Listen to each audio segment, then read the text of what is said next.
ఏదన్నా రాని ఆరాధనే. దావీదు, అందుకే దేవుడు దావీదుని ఏమన్నాడు, నా హృదయానుసారుడైన మన చిత్తానుసారమైన మనస్సు గలవాడు.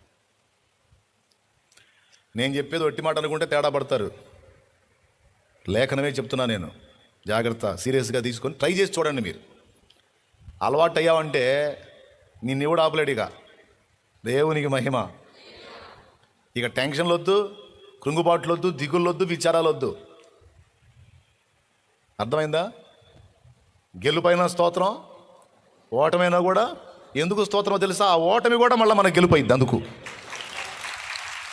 ప్లస్ అయినా స్తోత్రం, మైనస్ అయినా, ఎందుకంటే ఆ మైనస్ కూడా మళ్ళీ తర్వాత చూస్తే మనకు ప్లస్ అయి కూర్చుంటుంది. ఏదన్నా జరగని అంత అడితిరిగి మన మంచికి రావడమే, అదంతే. నిన్ను నాశనం చేయాలనుకున్న వాళ్ళు దిగులేసుకొని కూర్చుంటారు. ఇది ఏందిరా, మన వాడు అయిపోయాడు అనుకుంటే మళ్ళీ అది కూడా వాడికి ప్లస్ అయింది. ఏందిరా నాయనా, వాడిని ఎట్ట చేద్దామన్నా తిరిగి అయిపోయాడు అనుకున్నాడు, మళ్ళీ లెగుస్తున్నారా బాబు. అంతేరా, లేపుతాడు. మరి ఆయన చేయబట్టుకున్నాడు ఎవరు? ఆమె చేయబట్టుకున్నాడు ఎవరు?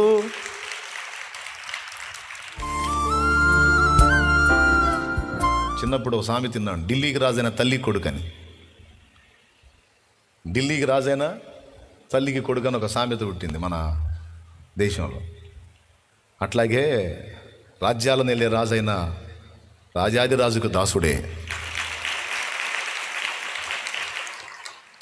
ఆ సత్యాన్ని ఆయన ఎరిగి దీన మనస్సు కలిగిన వాడై తగ్గించుకొని దేవుని మయంపరుస్తూ ఆనందిస్తూ ప్రజలకు నేర్పుతున్నాడు. ప్రజలారా, మన దేవుడు ఇంతటి వాడు, మీరు ఆయన తక్కువ అంచనా వేయొద్దు. మనము ఆయనను ఇలా సేవించాలి, ఇలా ఆరాధించాలి. ఆయన ముందు మనం అతిశయించరాదు, మనము ఆయన యందు అతిశయించాలి. ఆయన ఆరాధనీయుడు, ఆయన స్తోత్రార్హుడు, సైన్యములకు అధిపతి. హల్లెలూయా. సమస్త విశ్వమును నిర్మించిన నిర్మాత.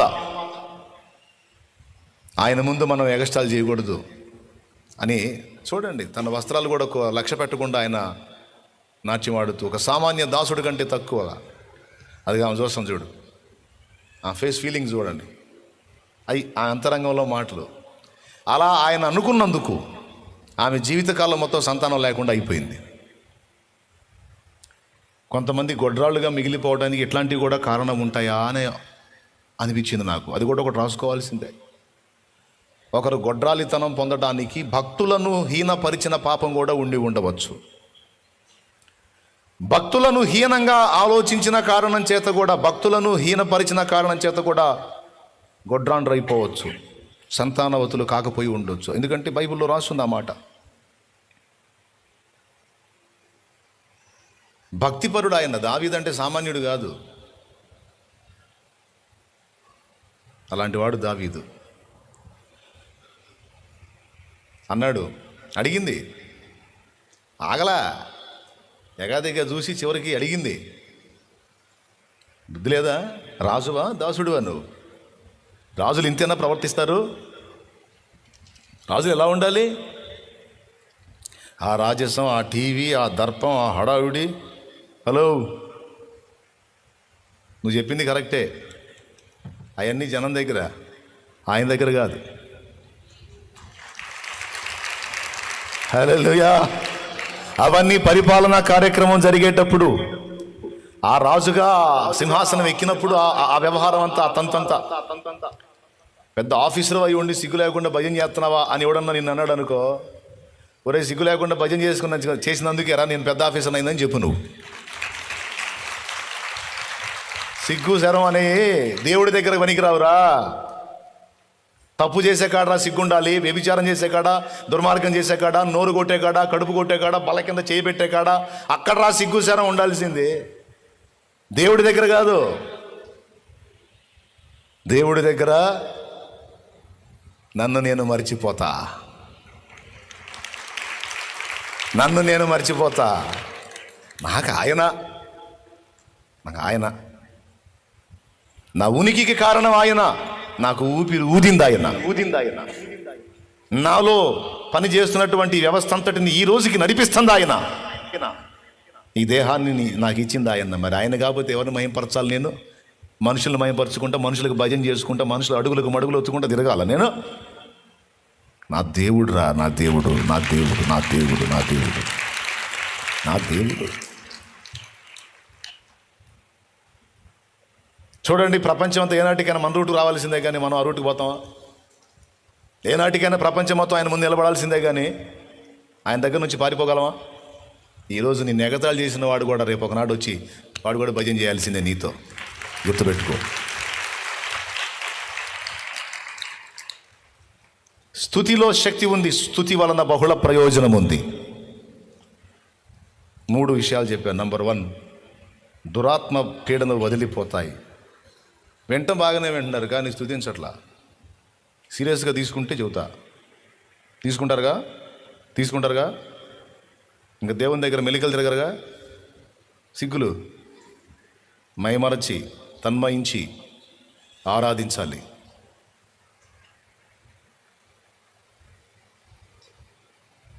దేవుడు అంటే మోకాళ్ళు వంగాలంతే. దేవుడు అంటే తల ఉంచాలంతే. నా దేవుడు స్తోత్రం, హల్లెలూయా. అలాంటి హృదయం ఎవరు కలిగి ఉంటారో వాళ్ళు ఇక తోకల్లాగా ఉండరో, తలల్లాగా మెయిన్ ప్లేస్లోకి వెళ్ళిపోతారు. వాళ్ళని ఎక్కిస్తాడు దేశం యొక్క ఉన్నత స్థలముల మీదకి. వాళ్ళని ఎక్కిస్తాడు దేశం యొక్క ఉన్నత స్థలముల మీదకి. దేవుడు అంటే బెండ్ అయిపోవాలంతే. అది కూడా సైన్యములకు అధిపతి. హల్లెలూయా. 2వ ప్రయోజనం బంధకాలు. 3వ ప్రయోజనం మాంత్రిక శక్తుల ప్రయోగాలు సైతం, శత్రువుల కుట్రలు సైతం నాశనమైపోతాయి, విచ్ఛిన్నమైపోతాయి. వాడు ఎన్ని కుట్రలు చేయని, ఎన్ని రకాల ప్రయోగాలు చేసి, వాడు ఎన్ని తంతులన్నా చేయని, మొత్తం సర్వనాశనం అయిపోతాయి. ఎందుకంటే స్తుతించిన ఆ స్తుతి ఆరాధనలో దేవుని పరిశుద్ధాత్మ శక్తి దిగొస్తుంది. ఆ ప్రభావం ఎంత పనిచేసిద్దంటే విరోధులను, పగ తీర్చుకుని వారిని, శత్రువులను మాన్పివేసిద్దట. వాటి ప్రభావం ఇక నీ మీద పనిచేయకుండా ఒక దుర్గము నీ చుట్టూ రౌండ్ చేసిద్దట. నీ స్తుతుల మూలమున ఒక దుర్గం ఏర్పడిద్దట. నేను కదా లేఖనం చూశారు ఇందాక మీరు. హల్లెలూయా. స్తుతులతో దుర్గమును స్థాపించువాడవు, సైన్యము నడిపించువాడవు నీవే.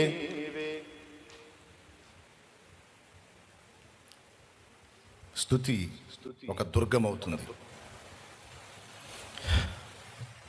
గనుక ఒకటే విరుగుడు, ప్రార్థించటం, స్తుతించటమే. పాడుకో.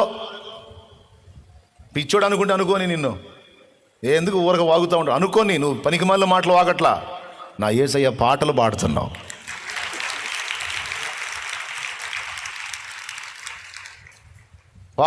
పాడు, స్తుతించు, ఆరాధించుకో. హల్లెలూయా, స్తోత్రం, మహిమ చెప్పుకో. నీ బాడీలో మార్పులు రాబోతే అప్పుడు అడుగు. పాడైన నీ గుండె తిరిగి నార్మల్ కండిషన్కి వస్తుంది. పాడైన కిడ్నీలు మళ్ళీ నార్మల్ కండిషన్కి వస్తాయి. పాడైన లివర్ కూడా మళ్ళీ లైన్లోకి వచ్చింది. పాడైన జీవితం తిరిగి బాగుపడిద్ది. పతనమైన కుటుంబం తిరిగి కట్టబడిద్ది. వ్యతిరేకమైన పరిస్థితులన్నీ తిరిగి నీకు అనుకూలంగా మారిపోతాయి.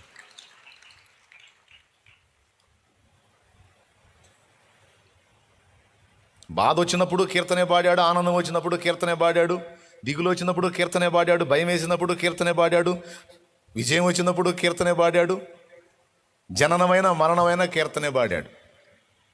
కీర్తన గ్రంథాలు చదవాలి. మరి కీర్తన గ్రంథంలో కీర్తనలు చదవాలి. అన్నీ ఏ కనపడతాయి మనకి. ఏదన్నా జరగని పాటే. బాగా సంతోషం కలిగిందా పాటే, బాధ వచ్చిందా పాటే. ప్రార్థన కూడా పాటలోనే పాడుకుంటాడు. ఏదన్నా రాని ఆరాధనే. దావీదు, అందుకే దేవుడు దావీదుని ఏమన్నాడు, నా హృదయానుసారుడైన మన చిత్తానుసారమైన మనస్సు గలవాడు. నేను చెప్పేది ఒట్టి మాట అనుకుంటే తేడా పడతారు. లేఖనమే చెప్తున్నా నేను. జాగ్రత్త, సీరియస్గా తీసుకొని ట్రై చేసి చూడండి. మీరు అలవాటు అయ్యావంటే నిన్నెవడు ఆపలేడు. ఇక దేవునికి మహిమ. ఇక టెన్షన్లు వద్దు, కృంగుబాట్లు వద్దు, దిగుళ్ళు వద్దు, విచారాలు వద్దు. అర్థమైందా? గెలుపైన స్తోత్రం, ఓటమైనా కూడా. ఎందుకు స్తోత్రమో తెలుసా? ఆ ఓటమి కూడా మళ్ళీ మనకు గెలుపైద్ది. అందుకు ప్లస్ అయినా స్తోత్రం, మైనస్ అయినా. ఎందుకంటే ఆ మైనస్ కూడా మళ్ళీ తర్వాత చూస్తే మనకు ప్లస్ అయి కూర్చుంటుంది. ఏదన్నా జరగని అంత అడు తిరిగి మన మంచికి రావటమే. అదంతే. నిన్ను నాశనం చేయాలనుకున్న వాళ్ళు దిగులేసుకొని కూర్చుంటారు. ఇది ఏందిరా, మన వాడు అయిపోయాడు అనుకుంటే మళ్ళీ అది కూడా వాడికి ప్లస్ అయింది. ఏందిరా నాయనా, వాడిని ఎట్ట చేద్దామన్నా అడు తిరిగి అయిపోయాడు అనుకున్నాడు, మళ్ళా లెగుస్తున్నాడు రా బాబు. అంతేరా, లేపుతాడు. మరి ఆయన చేయబట్టుకున్నాడు ఎవరు, ఆమె చేయబట్టుకున్నాడు ఎవరు?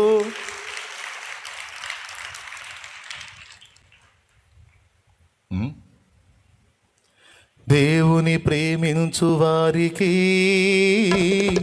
తన సంకల్పము చొప్పున పిలువబడిన వారికి, దేవుని ప్రేమించు వారికి తన సంకల్పము చొప్పున పిలువబడిన వారికి మేలు కోసమే సమస్తము సమకూడి జరుగుతున్నది. మేలు కోసమే సమస్తము సమకూడి జరుగుతున్నది. దేవుని ప్రేమించు వారికి తన సంకల్పము చొప్పున పిలువబడిన వారికి. దేవునికి మహిమ. అది ఏది జరిగినా ఇప్పుడు నీకు మైనస్గా కనపడేది కొద్ది కాలం తర్వాత నువ్వు వెనక్కి చూస్తే నీకు ప్లస్ అయి ఉంటుంది. నా జీవితంలో చాలా అనుభవించావు బ్రదర్. ఇప్పుడు నీకు మైనస్లుగా కనపడుతున్నాయి, కొద్ది రోజుల తర్వాత నీకు నష్టాలుగా కనపడుతున్నాయి, కొద్ది రోజుల తర్వాత నువ్వు వెనక్కి చూస్తే అవి నీకు లాభాలుగా ఉండి ఉంటాయి. అందుకే ఏం చేయాలి? నష్టంలో కూడా అది స్తుతి. నీ స్తుతి తప్ప ఆనందమే లేదుగా, నా స్థితి మార్చినది స్తోత్ర నిధియేక. మళ్ళీ ఇప్పుడు నేను పాడండి స్తుతించండి అన్నానని పాడితే మంచిదంట. అబ్బాయి పాడరా, నడిపించు నానా పాడితే మంచిదని మళ్ళీ భారం లేకుండా ఆ తన్మయత్వం లేకుండా పాడదు. యాంత్రికంగా పరవశించి పాడు, హోల్ హార్టెడ్గా పాడు. మనోళ్ళు ఏదన్నా మంచిదని చెప్పామనుకో ఆచారంగా మార్చేస్తారు దాన్ని. అందుకని నా భయం. అందులో ఆ ఫ్లేవర్ మిస్ కాకూడదు, ఆ పరిమళం మిస్ కాకూడదు.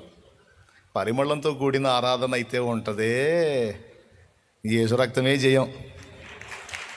హల్లెలూయా. మరి రుచి చూసినోటికి తెలుసుద్ది, అది నాకు తెలుసు. కన్నీటి ప్రార్థనలు వస్తాయి పాటల్లో. ఏకాంతంలో పోయి కూర్చొని ఎన్నిసార్లు కన్నీటి ప్రార్థన. విరిగిన మనసే నీకే ప్రియము యేసునాథా, ఉన్నతమైన స్థలములయందే నివసించువాడా,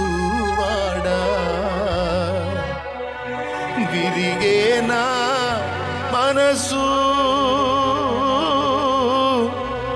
వసియంపారావా, వసియంపారావా.